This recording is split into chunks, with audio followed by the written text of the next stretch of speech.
When God made the earth and God made humanity, he told Adam and Eve, be stewards of the earth, be good stewards of the earth.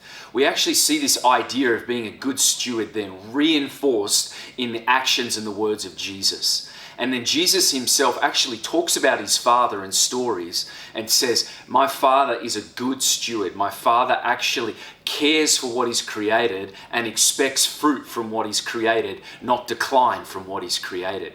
This idea of being a good steward of the earth is something that began with the creation of Adam and Eve, the creation of humanity, and continues to today.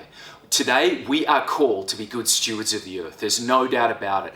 God himself made the dry land. He made the seas. He made the animals. And we are called to be good stewards of all that he's created.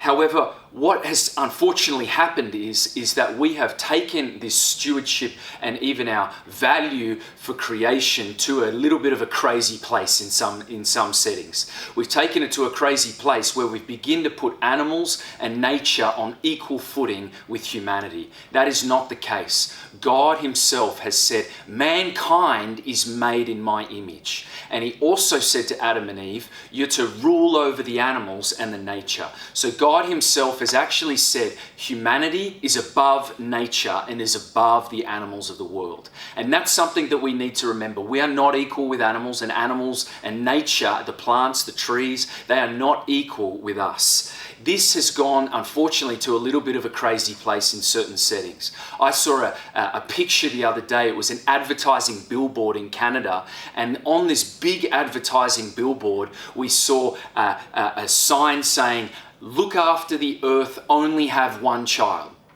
Care for the earth, only have one child. What a stupid statement to make. What a ridiculous assertion to make. God wants to bless us as families. God wants to give us children. Children are a blessing from God. What a tragic, foolish thing to be propagating on an advertising billboard.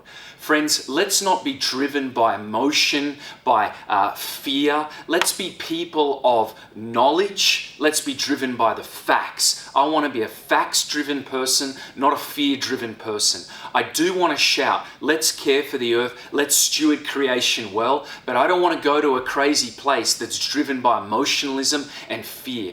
That is not godly. In fact, Jesus says we can be confident and hopeful that there's coming a day where God will make all things new. See, irrational fear actually produces bad decisions. We as people of society and leaders in society, if we have irrational fear, will make bad choices. But if we're people of God and we're asking God for his knowledge and we're people full of knowledge, we'll actually make wise choices, we'll have wise priorities. Friends, come to Jesus. He can give us the knowledge that we need. Jesus is full of knowledge. Jesus can give us the peace and the hope for the future, and we can have wise choices, wise priorities, and say wise things as we continue to steward the earth.